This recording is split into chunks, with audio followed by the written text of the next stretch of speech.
Namaskaram. Welcome back. In this video today, we are going to talk about a historical account of education systems in India, right from the Vedic literature till the modern day.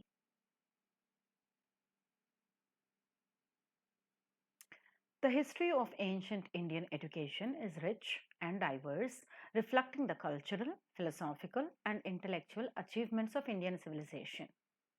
Education in ancient India was not merely about the acquisition of knowledge, but also about the holistic development of individuals, emphasizing moral, ethical, and spiritual growth.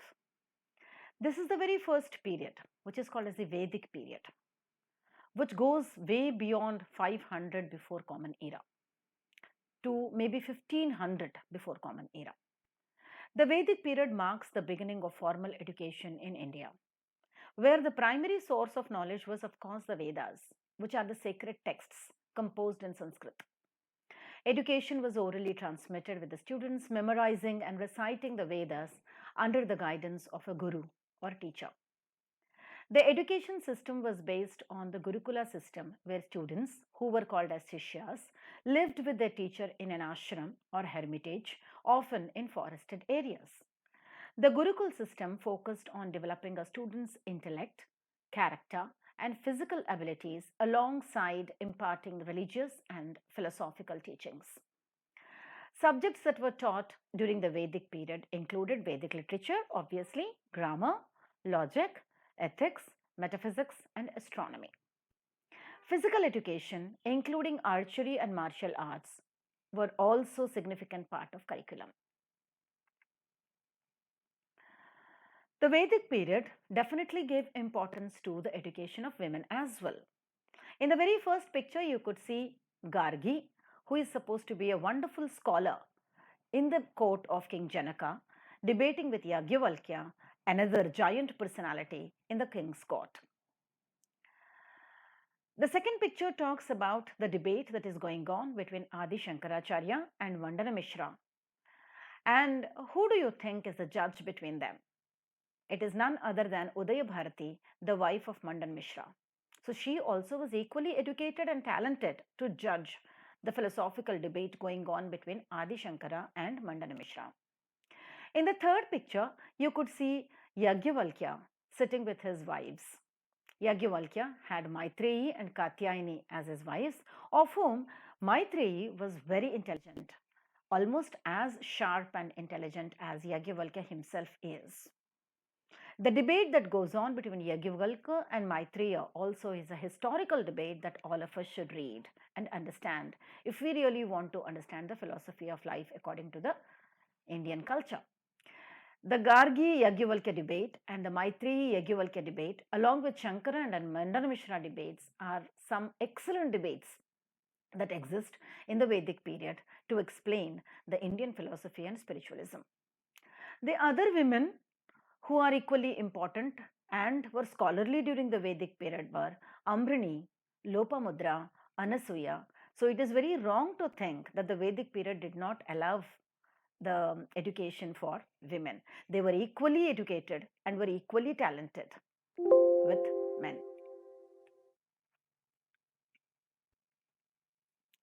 The later Vedic period is what is called as the Upanishadic age, extending from 1000 BCE to 500.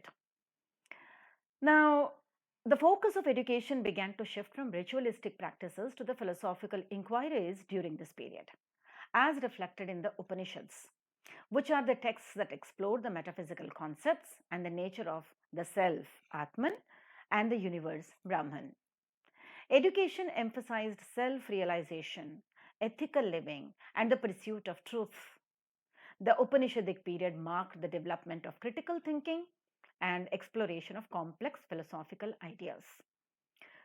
The Guru remained a central figure in education during the Upanishadic age as well, serving not only as a teacher but also as a mentor and guide in the students' spiritual and moral pursuits. This is followed by the epic period, which extends between 500 before Common Era to 200 Common Era. The epic period is characterized by the composition of the Mahabharata and the Ramayana, which emphasized moral and ethical education. These epics were not only literary masterpieces but also educational tools that taught values like duty, dharma, righteousness, and devotion. The first picture, we could see Rama and Lakshmana taking their lessons from Guru Vasishtha. The second picture portrays Krishna taking his lessons from Guru Sandipani in the Gurukula. And the last picture talks about the Kuru princes, both Kauravas and Pandavas, taking their lessons from Guru Drona. Education during this time also focused on training warriors and kings. The princes were taught statecraft, warfare, administration, and ethics. They were also educated in the principles of leadership and governance. This is followed by the Buddhist and Jaina period, extending from 600 before Common Era to 500 Common Era. With the advent of Buddhism and Jainism, monastic education became prominent. Monasteries, which are also called as viharas, and Jaina temples served as the centers of learning. These institutions were open to all, irrespective of social status, promoting a more inclusive education system. The teachings of Buddha and Mahavira emphasized morality, ethics, meditation, and pursuit of enlightenment, along with the subjects like logic, medicine, philosophy, art, of course, Sanskrit grammar, and Vedic literature. This period saw the rise of some of the world's best universities like Nalanda, Takshashila, and Bikramshila. These universities attracted students from across the world, offering a broad curriculum that included Buddhist philosophy, Jaina philosophy, and also the Vedic structures and philosophy. This is followed by the classical period, extending from 200 Common Era to 1200 Common Era. The classical period witnessed significant and advancements in various fields, including mathematics, astronomy, medicine, literature, and various other fields. Scholars like Aryabhatta, who were wonderful mathematicians and astronomers, Charaka, a prominent Ayurvedacharya, and Sushruta, who was an expert in surgery, made groundbreaking contributions during this period. Education during this period was highly specialized, with scholars studying advanced subjects in universities and learning centers across India. Sanskrit became the medium of instruction and scholarly discourse. The period saw the composition of classical Sanskrit literature, including the works of Kalidasa's plays, Panini's grammar titled Ashtadhyayi. The Smriti literature, including the texts like Manusmriti, provided guidelines on social behavior, law, and ethics, influencing education related to law and governance. This is followed by the medieval period, which goes across 1200 Common Era to 1757 Common Era. This period has seen the Islamic and Persian invasions, and as a result of which, we find much influence of Islamic and Persian education on the Indian subcontinent.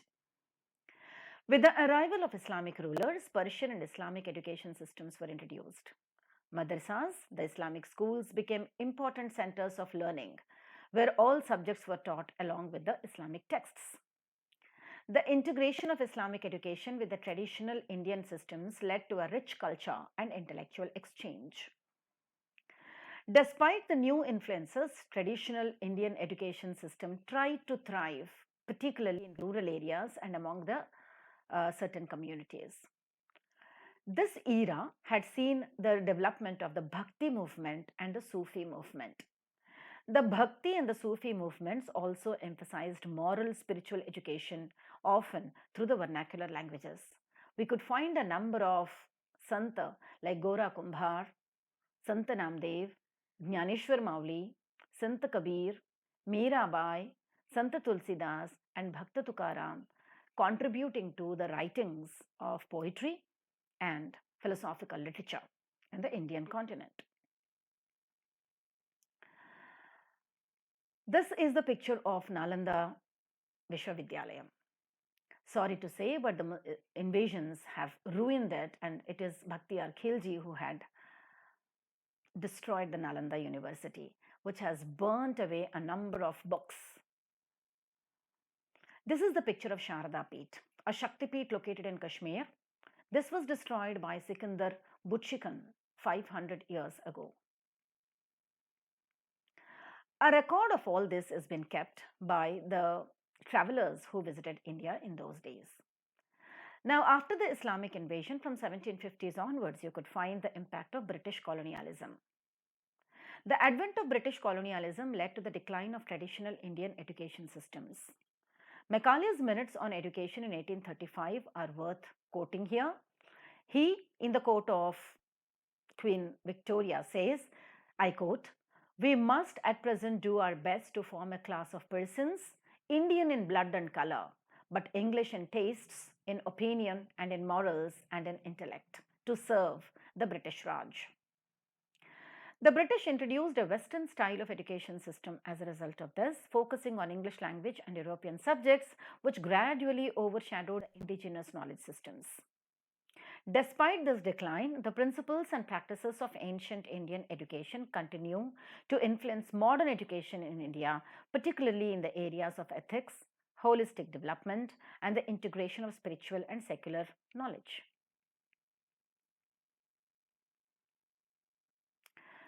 Can you identify what this picture is? This is in fact the picture of Baalbek in the Bekaa Valley in Lebanon. How incredible monument this is, standing on top of a hill. And if you can see the pictures, you could feel lotuses there, you could see lions, you could see a number of Indian crafts that is depicted here. Who do you think must have constructed this? Very happy to say that the Tamil kings have constructed it 4,000 years ago, carrying all this red stone all the way to Lebanon from India and constructing this beautiful construction. Did we even know about it? And travelers who visited India, like Fa Hien of the 5th century AD, he was a Chinese Buddhist monk who visited India during the Vikramaditya period, that is Chandragupta II. He is known for having his visit to Lumbini and has got a record of Buddhist kingdoms and the education systems in India that existed then. Huan Sang of the 7th century AD was a Chinese traveler who visited India during the Harshavardhana time. The records of the Western world was written by him, which is a beautiful record of the education systems in India and the subjects that were taught in these education systems. Marco Polo of the 13th century, he was a European traveler and he traveled to South India and has gone to Rudramadevi of the Kakatiya time. The Kakatiyas ruled the Warangal fort in Telangana now. And he's got a wonderful record of how the system was in India then. Abdur Razak, the 15th century Persian scholar, he was also an ambassador of Persia. He visited India during the rule of Devaraya II of Vijayanagara Empire in Karnataka now. Vijayanagara Empire covers Karnataka and Andhra Pradesh of the modern times, and there is a clear record of how the country flourished during the period. We should be very surprised when we look at him, Captain William Hawkins, during the 17th century AD. He led the first expedition to the English East India Company to India in 1609. He visited the country, India, during the period of Jahangir. He carried a personal letter from King James I of England. But surprisingly, Jahangir did not give him permission to start a factory. From that era, where the Indians declined the Europeans to enter into the country, to we have changed, and now, looking at the West, we are still a developing country. What is the reason behind it? Give it a thought. In conclusion, let me conclude this session by adding that the ancient Indian education was deeply rooted in the cultural and philosophical traditions of the time, focusing on holistic development, ethical living, and the pursuit of knowledge. The Gurukul system, the emphasis on the oral transmission of knowledge, and the integration of spirituality with education are some of the most interesting defining features of this period. The legacy of these ancient Indian systems continues to influence modern education also, offering valuable insights into holistic development, ethical living, and integration of diverse knowledge systems. Thank you very much for watching this video on the history of education system right from ancient India till date. Hope you have enjoyed it. That's all from me today. We shall meet in the next video. Bye for today.